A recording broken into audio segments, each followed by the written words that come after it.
Welcome to Through the Bible with Les Feldick, a 30-minute walk through the Scriptures teaching in-depth Bible truths that change people's lives.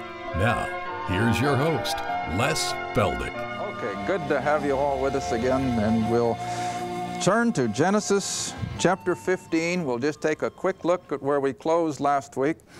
Remember, we're on the second part of this Abrahamic Covenant. Last week, I think we pretty well touched a lot of the verses that dealt with the promise that they would become a great nation of people. And remember that by the time they leave Egypt, there's going to be anywhere from 3 to 7 million of them. And like we were just saying after our last break, that all you have to do is look at the cities of Dallas and Fort Worth.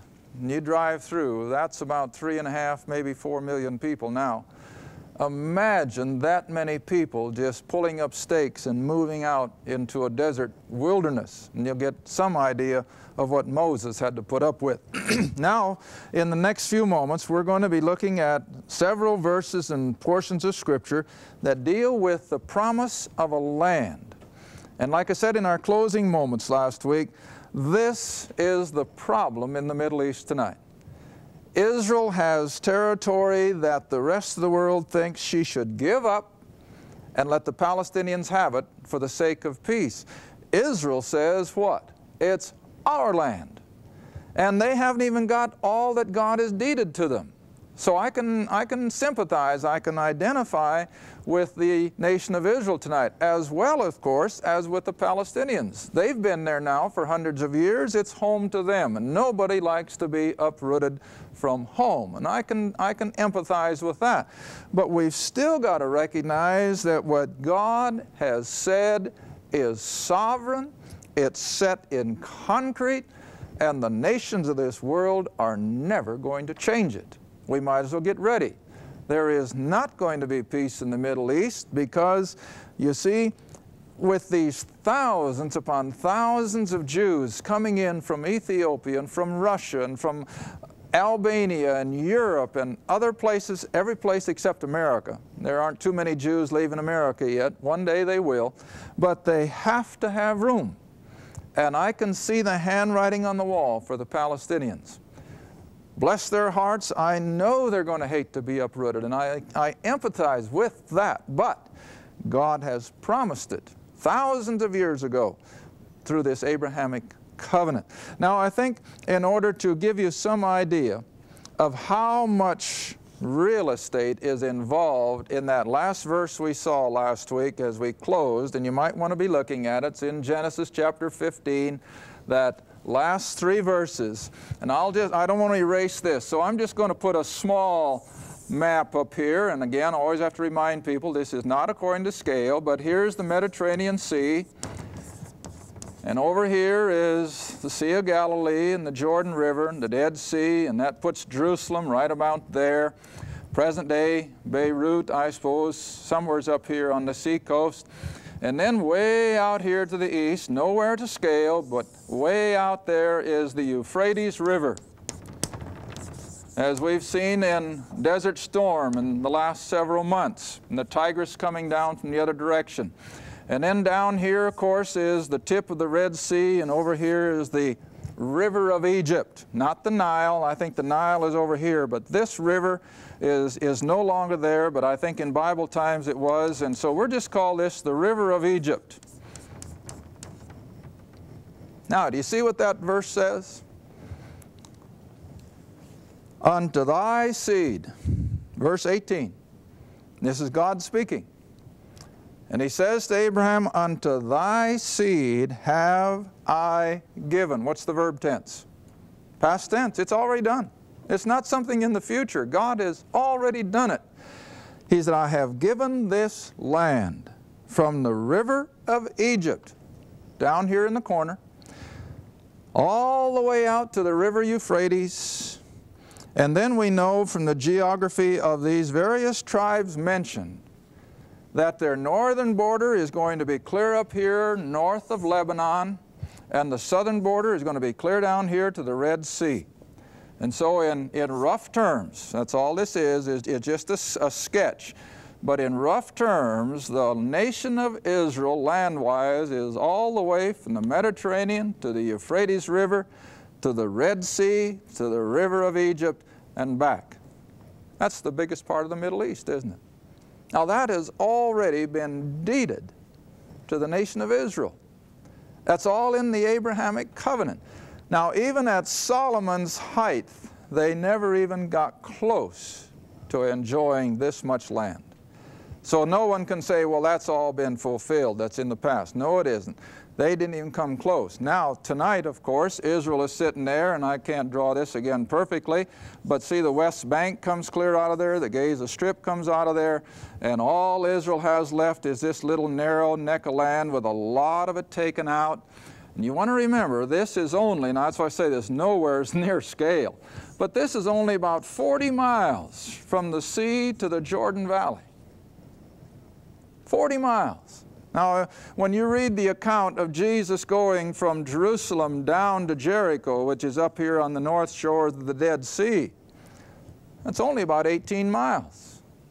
And yet, you know, we think of it in terms, from America's standpoint, of maybe 100 miles or 150, but everything is so small, and they're only 180 miles long from the Red Sea to, well, their border now would be up here somewhere south of Lebanon. But see, Israel tonight is cramped. They're packing them in like putting them in a little postage stamp territory. And they're going to have more room. Well, they're going to get it. I don't know when, I don't know how, but God is going to see to it because He has given His word. All right, let's go up through Scripture now and pick out some more of these verses with regard to the land. Come over with me to Genesis, Exodus, Deuteronomy. Deuteronomy chapter 30, and let's drop down to, well, let's start with verse 1. Deuteronomy 30, verse 1. And again, while you're looking at that, I want to remind our television audience, this is just an informal Bible study. Normally we meet in homes or other places, nothing formal about it. And that's why you'll see us dressed casually as we are. We have a coffee break and so forth, so just want people to know what you're looking in on in case you have just chanced on to our program. All right, Deuteronomy chapter 30, verse 1. And it shall come to pass, when all these things are come upon thee. Now, in the previous 2 chapters, God has listed all the blessings that would come if they'd be obedient, but all the curses if they'd be disobedient. And when you read those chapters, you can see how they have all been fulfilled to the last jot and tittle. But he says, after all this has been consummated, and all these things are come upon thee, the blessings and the curse which I have set before thee, and thou shalt call them to mind among all the nations, whither the Lord thy God hath driven thee. Now, does that ring a bell? Isn't that exactly where they've been? Oh, they have been out there scattered in all the nations of the world. Now for over 2,000 years. Now you want to remember that this is one of the miracles of Scripture. If you ever run into a friend who has a doubt about the veracity of the Word of God, remind them that the living proof that the Bible is true is the Jew, the nation of Israel. Even though they've been in dispersion, they've been out there scattered among all the nations of the world, yet tonight, with rare exceptions, a Jew is still a Jew. They have not lost their identity. Whereas you take we Americans with our ancestors, most of us, as I look over you, probably came from Europe, Great Britain, Mediterranean, or wherever. But here America has only been a nation a little over 200 years, and most of you can't even trace your roots to one nation anymore. Why? Because we've all intermarried, we've amalgamated, we have lost our national identity, but not the Jew. The Jew has been in Russia, he's been in Germany, he's been in Timbuktu, He's been all over this world. He has put down roots. He has become part and parcel of their various governments and societies, but he's still a Jew. And as God brings them back now to the land of promise, they are not an amalgamated people. Now the Samaritans were, and that's why, of course, the Jews of Jesus' day hated them. They had lost their purity. They had intermarried. But the Jew is, for the most part, still a relatively pure race of people. And God has seen to it. And this is why we want you to understand that the Bible is so true. And this is why God is saying that after He has scattered them among all the nations, now come back to verse 2, and you shall return unto the Lord thy God. Thou shalt obey His voice according to all that I command thee this day, thou and thy children with all thy heart, with all thy soul, that then the Lord thy God will turn or end your captivity, have compassion on thee, and will return and gather thee from the nations whither the Lord thy God hath scattered thee. And then come down to verse 5, and the Lord thy God will bring thee into the, what's the next word? Into the land. Into the land which thy fathers possessed, and thou shalt possess it. And He will do thee good and multiply thee above all thy fathers. Israel hasn't reached that place yet, but it's getting close. The time is coming, and we don't think it's that far away, when all these prophetic utterances concerning the nation of Israel will become a reality. All right, let's move on. Go to the book of Joshua, right after Deuteronomy. Joshua, chapter 1.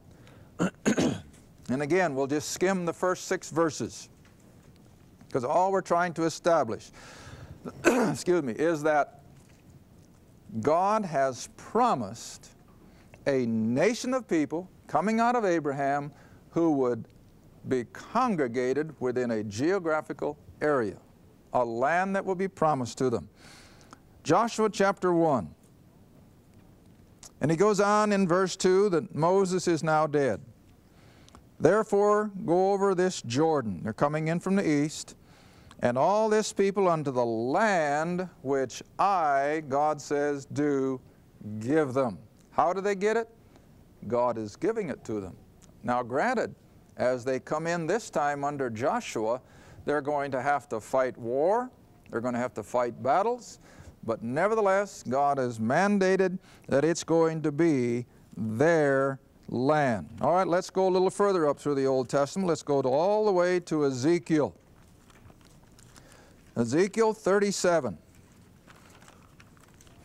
That portion of Scripture that should just ring a bell with almost anybody who has ever heard the old spiritual, them bones. Oh, them bones. And here's where it came from. Ezekiel 37. And again, we won't take time to read all these verses. I wish we could, but we just can't take the time for that. But Ezekiel is shown in a vision this valley floor just covered with bones. Now remember, this is a vision. But out of this vision, we're going to get a literal truth. And as he sees these bones, the Lord tells Ezekiel to prophesy upon them. And he does so. Verse 5, Thus saith the Lord God unto these bones, Behold, I will cause breath to enter into you, and you shall live. I will lay sinews or flesh upon you, and will bring flesh, and cover you with skin, and put breath in you, and you shall live, and you shall know that I am the Lord. So Ezekiel says, I prophesied as I was commanded, and as I prophesied there was a noise, and behold, a shaking. I think you've all had dreams that almost come real, haven't you? Well, this is what Ezekiel saw. All these bones, they've been there for centuries. They're very dry, they're bleached. But all of a sudden they began to move and they began to come together. Now remember, this is just a symbolic lesson. This isn't a literal thing, but he's got a literal lesson in it. And as all these bones that have been out there for centuries are now coming together, and right before his eyes they take on flesh.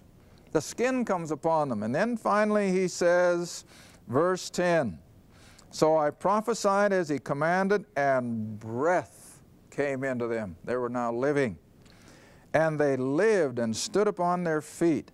Now verse 11, then he said unto me, Son of man, these bones are what? The whole house of Israel.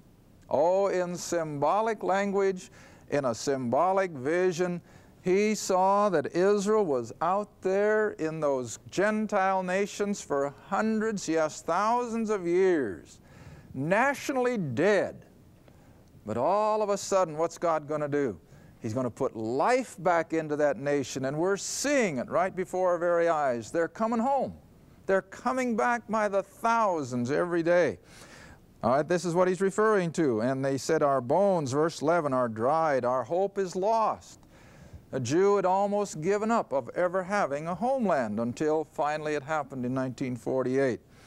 But I want you to come on down to verse 12, where God says to Ezekiel, prophesy and say unto them, thus saith the Lord God, behold, O my people, remember he's talking to Israel, I will open your graves. In other words, a Jew living out in Gentile territory is as if he's in a grave. He's dead. He is spiritually out of it. And God says, verse 14, and I shall put my spirit in you, you shall live, and I shall place you in your own land. See, that's what I wanted you to see. It just keeps coming up over and over, that God has not forgotten that that land he deeded to Abraham is still the same land, only now it's going to be given to the children of Abraham at a much later time. And then he goes on to say how that they will no longer be a split nation, no northern kingdom and a southern kingdom. It's going to be a one nation under their Messiah. All right, now let's go on a little further to Jeremiah. Jeremiah 23.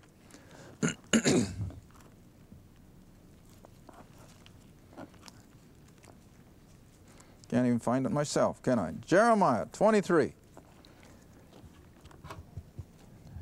Jeremiah 23, and oh my, let's pick up at verse 5. Jeremiah 23, verse 5. Behold, the days come, saith the Lord, that I will raise unto David a righteous branch. Now that word branch is capitalized. It's used several times. Who is it? Christ. It's a prophetic naming again of the Messiah. And he says, I will raise unto David a righteous branch and a what? King. Now we're also going to use this verse when we come to the third part. But pass over it for now. We're going to come back to it. And a king shall reign and prosper. And then come on down to verse 7, because this is exactly what we're seeing in our news every day now. The fulfillment of this, which was written 600 years BC. Verse 6, in his days Judah shall be saved and Israel shall dwell safely. That hasn't come yet, but we're building up to it. And then verse 7, therefore, behold, the days come, saith the Lord, that they shall no more say, the Lord liveth, who brought up the children of Israel out of the land of Egypt. But they'll say, the Lord liveth, who brought up and who led the seed of the house of Israel out of the north country. What's that? That's Russia, straight north of Israel. They will come out of the north country and from all the countries whither I had driven them, and they shall dwell where? Can you beat that? God said it, and don't you worry for a minute. The nations of the world, the United Nations, the kings and the prime ministers can peace talk all they want. Israel is going to end up in her own land. And she's only got a portion of what she's going to have someday. So I don't see Israel giving up a big chunk of territory. I can envision the day when the Palestinians will be pushed out or they'll be amalgamated. They're going to have a choice. And I don't know why they rebel at that, because we were given the opportunity to go to Israel many years ago.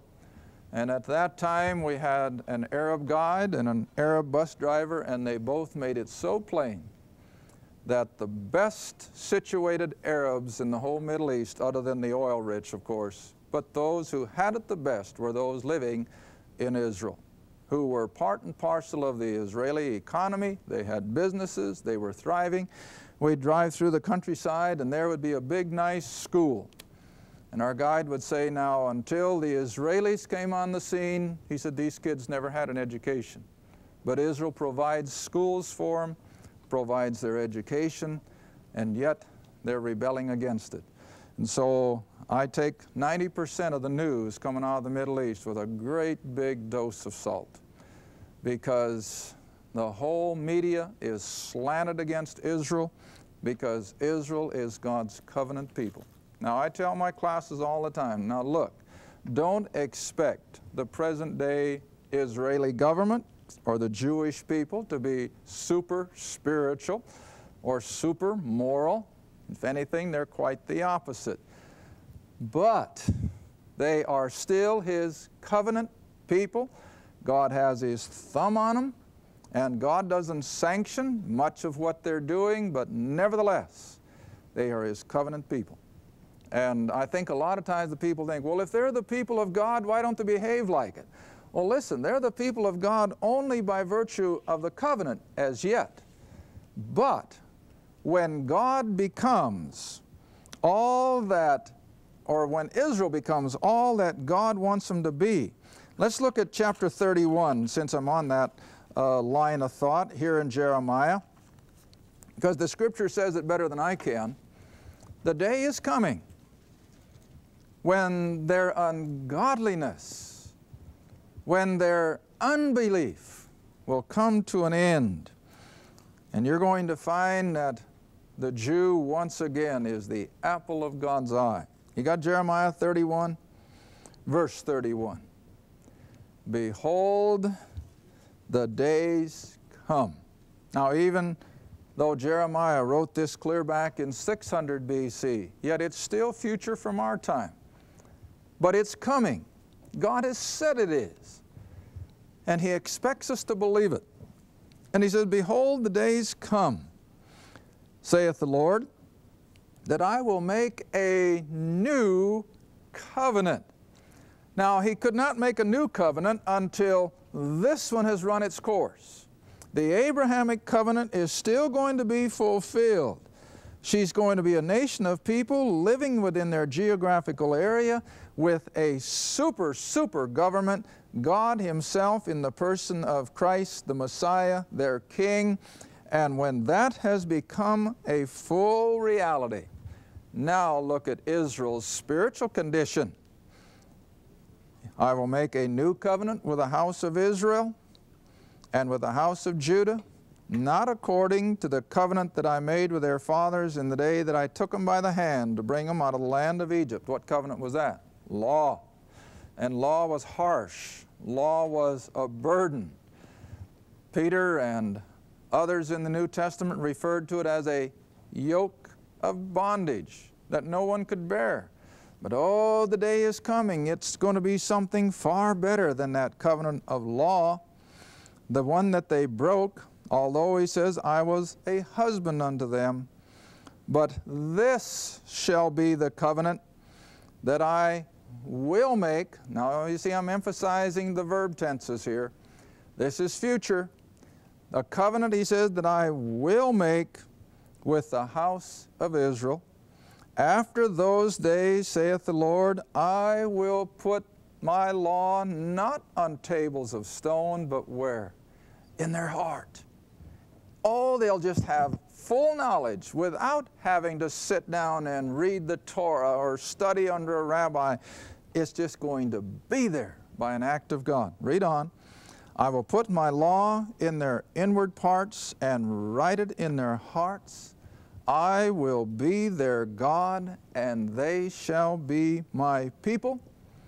They shall teach no more every man his neighbor, as they were taught back there in Joshua, remember, when they came into the land. In fact, do you remember what the instructions were?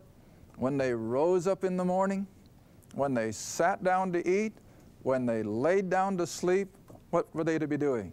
Oh, memorizing the Word, just letting it saturate them. But God says the time is coming they won't have to do that because they'll have it inwardly.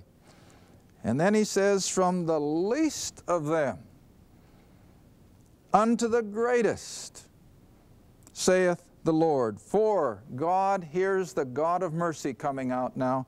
For I will forgive their what? Their iniquity. They're not a righteous people tonight. Oh, but they will be. And he says, I will forgive their iniquity. I will remember their sin no more. Now that's going to all come to pass when this Abrahamic covenant comes into full fruition. The Messiah will finally be their king, and they will enjoy this whole Middle East as their homeland. There will not be an unbelieving Jew anywhere in that kingdom. They will all be believers, and it's going to be that glorious kingdom that all the Old Testament has been looking forward to. Now, next week I'll make a little more mention of the fact that all these promises given to Israel are earthly. I'll shock you. Never does the Old Testament teach a Jew dying and going to heaven. Never. You can't find it. But he knew that he would die and be resurrected and come back to this kingdom. He didn't really understand it. He didn't really have a full knowledge of it as we have now with the Word of God complete. But nevertheless, the Old Testament Jewish believer had no concept, as we do, of dying and going to heaven. So Israel was an earthly people with earthly promises. The church, the body of Christ, is a heavenly people with heavenly promises. We want to invite you to visit our online store at lesfeldick.com, where you'll find all our programs available on audio, video, and in book form. Just go to lesfeldick.com and click Shop. Thank you for watching Through the Bible with Les Feldick. Through the Bible is a partner-supported ministry. If this program has been a help to your study of the Scriptures and you'd like to see others enjoy the teaching, your support would be greatly appreciated. Write to us at Les Feldick Ministries, 30706 West Lona Valley Road, Kinta, Oklahoma, 74552. Or call 1-800-369-7856. Be sure to tune in next time to Through the Bible with Les Feldick.